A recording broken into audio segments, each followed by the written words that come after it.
বিসমিল্লাহির রহমানির রহিম। আসসালামু আলাইকুম। সুপ্রিয় বন্ধুরা, দি রেইন কুকিং কটেজে সকলকে সাদর অভিনন্দন। কেমন আছেন সবাই? হ্যাপি নিউ ইয়ার, শুভ নববর্ষ। নতুন একটি বছর আর পুরাতন শেষ হয়ে গেল।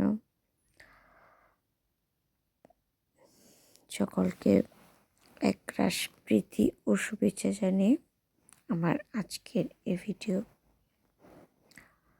তো যা হোক, 2025 তো কোনোরকম দেখতে দেখতেই চলে গেল।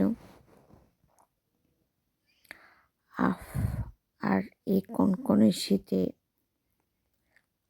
আর আবহাওয়ার বিশেষ কি বলবো, দাপটে কার কি নাজেহাল অবস্থা অবশ্যই বলবেন। তো let's start our delicious journey with the rain cooking cottage.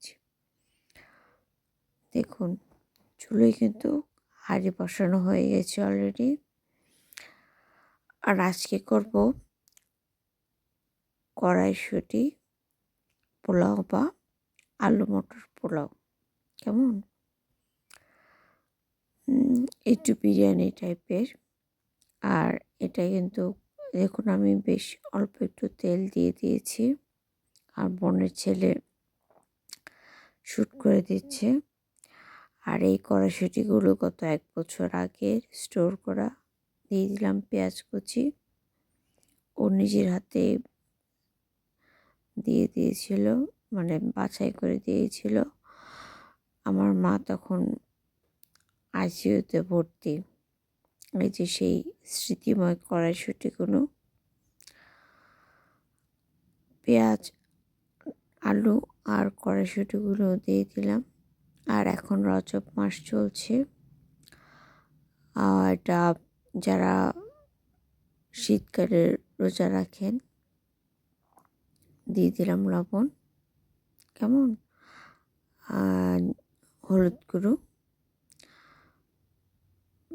যার যার পরিমাণ মতোই দিয়ে দিবেন। ধনিয়া গুঁড়ো দিয়ে দিলাম। আর লঙ্কা গুঁড়ো চাইলে দিতেই পারেন। আর আমি 1 কাপ পরিমাণ ওই যে নাজিরশাহী চাল বলে না, ওটা দিলাম। পর্যাপ্ত পরিমাণে গরম পানি দিলাম এবং জিরে গুঁড়ো দিলাম, কাঁচা লঙ্কা আর ধনিয়া পাতা দিলাম। আপনারা চাইলে ঘিও দিতে পারেন। হ্যাঁ, যা বলছিলাম, রজব মাসে ইফতারিতেও এটা করতে পারেন। আর আমার বোনের ছেলে খেয়ে তো এটা অনেক খুশি হয়েছে। আর সবাই রজব মাস নিয়ে কী কী চিন্তা ভাবনা অবশ্যই আমাকে বলবেন, আমিও বলবো আস্তে আস্তে। আসলে সুযোগ পাচ্ছেন আপনাদের সাথে সময় কাটানোর, কেমন। আর এই কনকনে শীতে যে কত কষ্ট করে, আমার চুলোটা দেখে তো বুঝতে পারছেন যে আমি কত কষ্ট করে ভিডিওটা শ্যুট করেছি। তো আলু মটর পোলাও, এটা যে কোনো বৃহস্পতিবার রোজার ইফতারিতেও করতে পারেন, বা এটা স্কুল অফিস টিফিনও নিতে পারেন। আজ এ পর্যন্তই। আল্লাহ হাফেজ। কেমন।